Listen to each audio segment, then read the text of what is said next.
Be Wealthy and Smart, episode 340.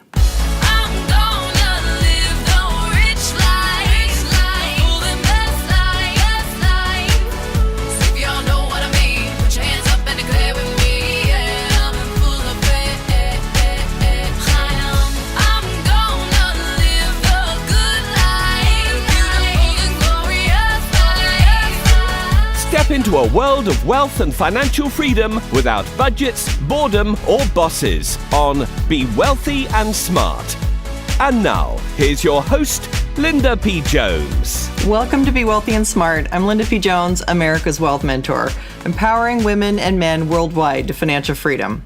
On today's show, we're going to talk about spending, and I'm going to share with you how to stop spending unconsciously, because this is a personal story that actually happened to me, and I'm going to be a little vulnerable here and share with you something that really kind of surprised me, because I didn't realize I was doing something.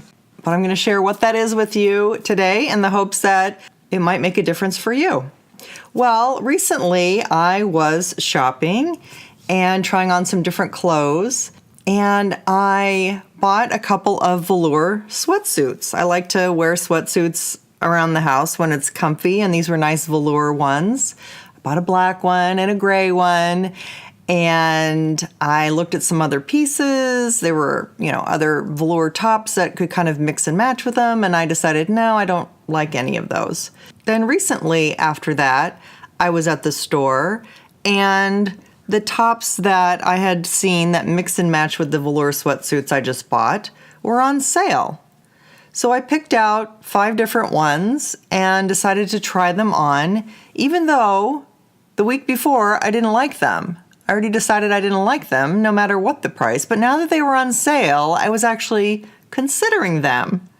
So I tried them on, and I found myself convincing myself quietly in a conversation in my mind that these were such a good deal, I should just buy all 5 of them.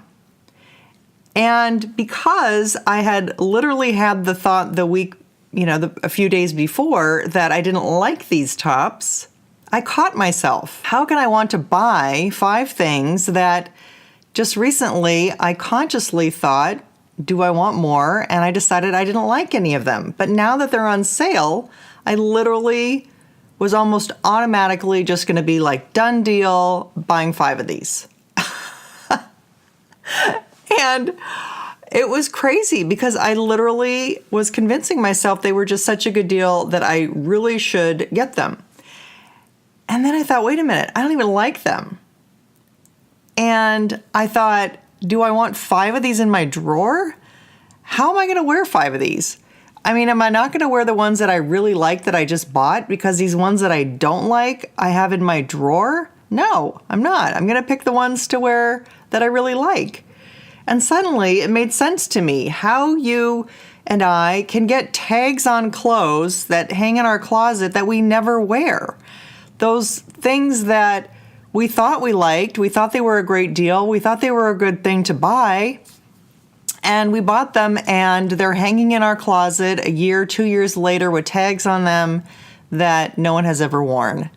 And I don't, fortunately, do that quite often, but I have done that. I have to admit, I have done that. There's probably something in my closet right now that's like that. But I just have to say, this really hit me between the eyes because it was an unconscious conversation that was going on about how much money I was saving and what a great deal they were and all of these things that are just not true.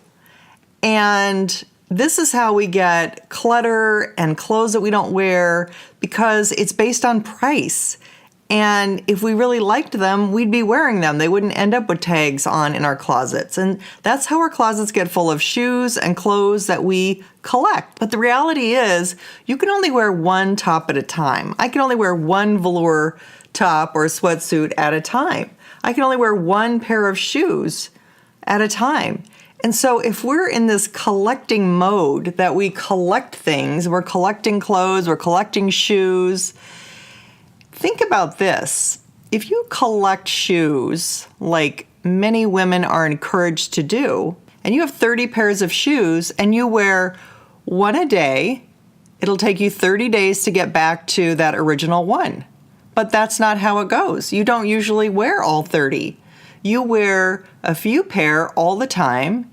You wear some occasionally, and you wear the rest never. Now, why is that?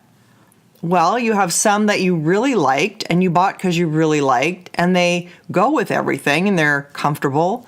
And then there's some that maybe you just bought because they were a good deal. They were on sale. And those are the ones that sit and you never wear. So our closets literally are becoming traps for money because there's a lot of things that we think we need to buy, or we think we need to own in multiple, or it's such a good deal, we're saving so much money, we need to buy this.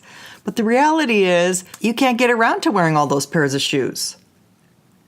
I couldn't get around to wearing all of those different tops, nor would I want to, because the reality is I didn't really like them. So even if I bought them and brought them home because they were a great deal, they would just sit in my closet or in my drawer because I really didn't like them. And when it came time to choose something to wear, I would choose something else.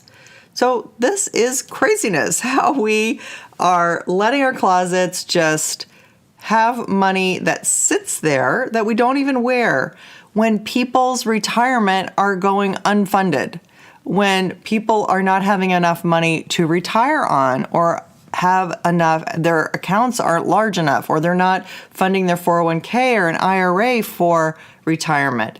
Because in the short run, we're getting caught up in these schemes of saving so much money, or we need to have these things.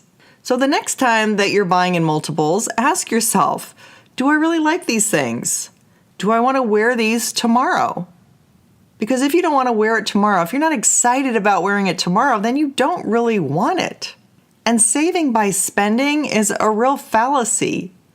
Because if we're buying something we don't really want or need, then we're not saving, we're just wasting.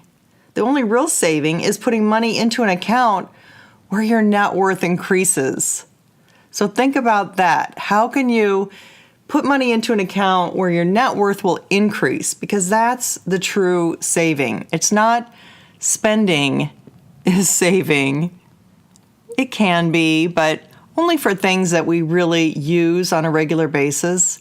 And for those things that we really need, certainly groceries and household goods like that, we certainly can use savings. But when it comes to miscellaneous spending or elective spending, are we really spending on things we really want, or are we just making a decision because we think we're being a smart shopper and saving some money? Just something to make you think. I know it made me think a little bit more. And like I said, I was pretty surprised that I just caught myself with this idea that spending to buy these 5 things was going to be a real savings, when the reality was I really didn't even want them or need them or like them, honestly. So I thought I would pass along my personal story to you. If you're a guy and you didn't think this applied to you so much, I'm sorry. Maybe it does apply more to the women, but I think it applies to the men too. We really need to think about what are we doing with our closets expanding like crazy, and all of this excess clothing that we are putting in there that we can't even get around to wearing. It's kind of a national epidemic. So I thought I would do this podcast about it. Let me know your thoughts. Send me a tweet over at Linda P. Jones on Twitter, and let me know what your thoughts are. I'd like to hear from you. If you're wanting to get your net worth moving in the right direction, get my 11 quick financial tips to boost your wealth. There are 11 quick things anyone can do to get your net worth growing in the right direction. And if you haven't yet subscribed to the podcast, please hit the subscribe button and tell all of your friends to subscribe too. That's all for today. Until next time, live the good life and be wealthy and smart. Thank you for listening to Be Wealthy and Smart with Linda P. Jones. Share the wealth and tell your family and friends about the show. Check out our website, blog, and social media for more riches at www.bewealthyandsmart.com.